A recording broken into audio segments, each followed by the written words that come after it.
So just over a year ago, I stopped playing video games for good, and maybe you should too.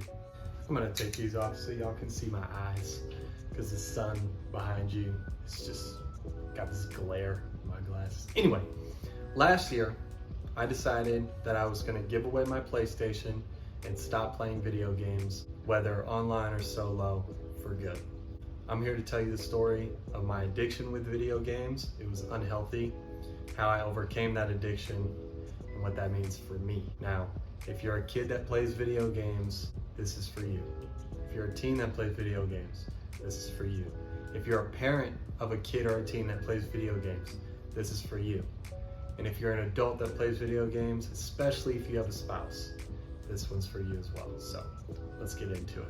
All right, now let's start by talking about what video games are versus what they aren't. They are interactive visual entertainment. That's just what they are. They, for the most part, are not productive, though there is a small percentage of the population that has been able to use video games as a career. They will stream or create visual entertainment by way of YouTube or esports. But that, like I said, is a small portion of the population. So all intents and purposes of this video games are entertainment. Now what they aren't, they are not going to make you a killer. They're not going to make your kid a killer. I played video games for maybe 18 years of my life. Most of them being shooters. I am not a killer. There are way more factors that go into that than video games. And there is no data to suggest that video games turn people into these violent killers. All right. At some point, video games will likely become so advanced that we have sort of a Matrix situation, or if you watch anime, like a Sword Art Online situation, where you get hooked up to a Neuralink and then your brain is transported into other world that was created virtually.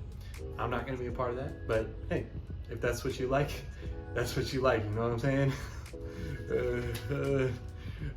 Also, I can't actually see anything on these, so even though I wrote out a script, I can't see it because my glasses are off, but can you please? All right, anyway, when I was growing up, my parents divorced. They divorced when I was like a year old or something like that. So from the moment I can remember, my parents have been separated, and for most of my childhood, I lived equally between the two. So 50% of my mom's, 50% of my dad's. Now, in my dad's neighborhood, that is where all of my friends from school live. I had a ton of friends that I could access with a short walk or a bike, and that's what we did. We spent most of our days outside, football or airsoft or riding bikes around the neighborhood. I have a lot of really awesome memories of my childhood of being outside and just playing sports and having fun with friends. Now, my mom's house, it was in a different neighborhood. The neighborhood wasn't even that far away. It was maybe 5 minutes by car. But this new neighborhood, I didn't have friends in. There weren't really people my age, and so I didn't have the opportunity to just go outside, and my mom couldn't drive me to my old neighborhood every day. What I did is I ended up exclusively playing video games. In that house from my childhood, almost all of my memories are inside of a TV, and that makes me really sad. I don't mean to be melodramatic, I just talk in stories and I'm kind of a dramatic person, but honestly, that's how it was for me. It felt like two different worlds. If you're a kid right now watching this video and you play video games most of the time and you don't have a lot of friends, please, I implore you, go make friends if at all possible. Be outside with them. If you're a parent of a kid that you think might be playing too much video games, I need you to know this. It's not their fault. It might be your fault, actually. And the reason I say that is because as a parent, you create the environment that your children live in. If the environment that has been created for them is not conducive of them having human interaction with you or with other people, then I wouldn't blame a kid for going and playing video games where at least they get to talk to somebody that they feel comfortable with. When I was in college, I was fortunate to meet my wife. Obviously then she wasn't my wife, she's my wife now. After college, I kept on this habit of playing video games. So let me sort of give you this scenario, all right? In 2020 is kind of the height of my addiction, my issues. I got sent home from work for random reasons. So I was working at home. I would wake up at 7 in the morning to go clock in, and then I would go back to sleep. Tatu would wake up at 7 with me, clock in, but she would actually have to work. And then I would wake up at about 10 and I would actually start working. I would work until about 1 p.m. Now, the reason I did that is because my work was task-based, so I had to do a certain number of tasks per day, and I was good enough at my job to finish 8 or 12 hours worth of work in 3 hours. So I was done by 1. And then what I would do is I would get on my PlayStation and play typically Rocket League until about 4-ish hours. Then Tatu would get off work and we were in the same room. So I would be sitting on one wall, she'd be sitting right behind me. She would get off work, we would go run whatever errands we needed to, eat dinner. And then as soon as we were done with dinner, about 7 o'clock, I would get back on PlayStation and play Call of Duty with friends until midnight, 5 more hours. So we're talking 8 to 9 hours a day where I was playing video games with people who I was not with in person. And Tati had to find something else to do because I forced her to. I was in the room, but I was not there mentally or emotionally for her. So she would leave the house and go hang out with friends. She would be on her phone, she would be on TV. Ultimately, I left her.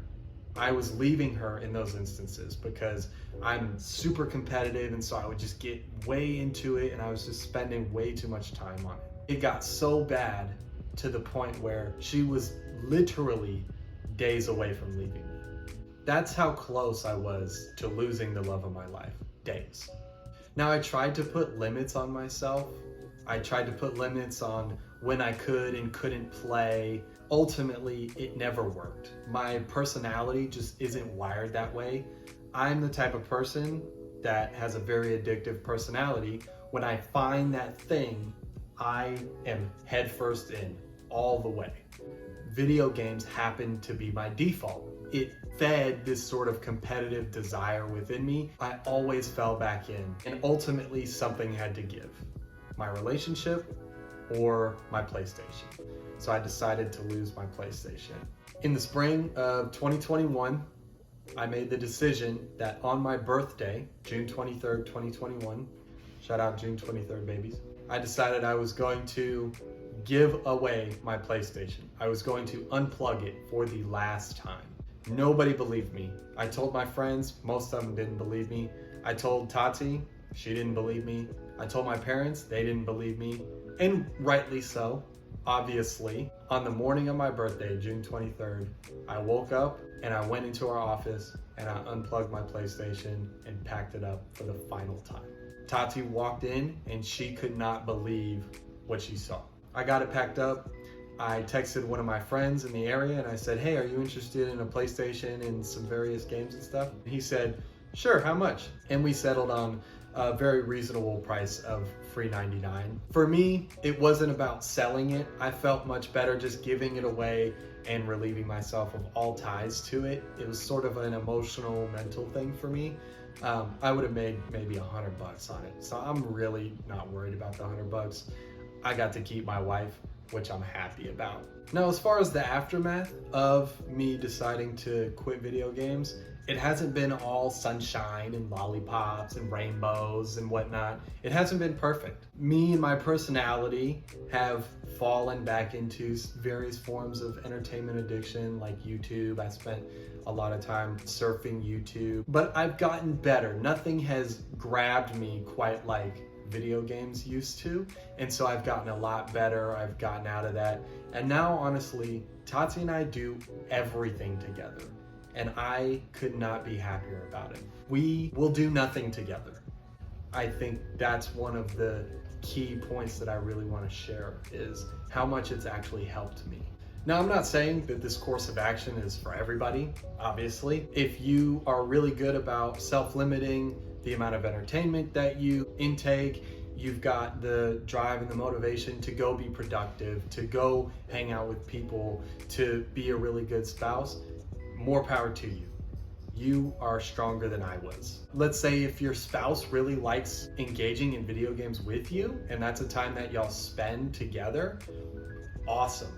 My wife doesn't really like playing Call of Duty with me, or Madden, or Rocket League, or Battlefield, any of those. It wasn't conducive to our relationship. But please don't sacrifice the relationship with the one you love, your family members, your friends, your job. And if you think that it is affecting you negatively at all, if you have the smallest inkling, then just have an honest conversation with those around you. Be self-reflective. Try not to be defensive about it. When I was addicted to video games, I was very defensive about it. When Tati would call me out, I would get upset. That's sort of a pattern with addiction. For me, my choice addiction was video games. Maybe that means you decide to put video games away for 30 days and see how it affects you.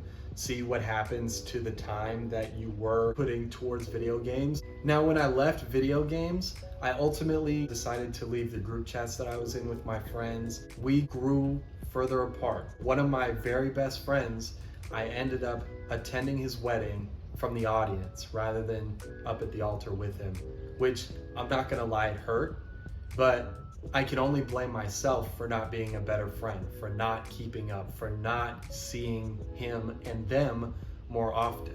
The reality of my childhood is after high school, the way that we kept up with each other was primarily through video games. And so when I left video games, it just sort of naturally put a wall between us. I know now that as an adult, I need to do better at keeping up with my friends, going to see my friends, scheduling things with them, because I can't just hop on PlayStation and talk to them anymore.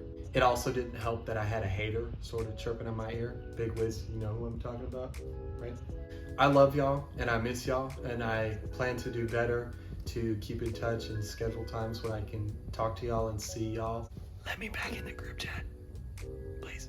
To put a nice little bow on this here story, ultimately, like I said, video games are just another form of entertainment, like movies or TV.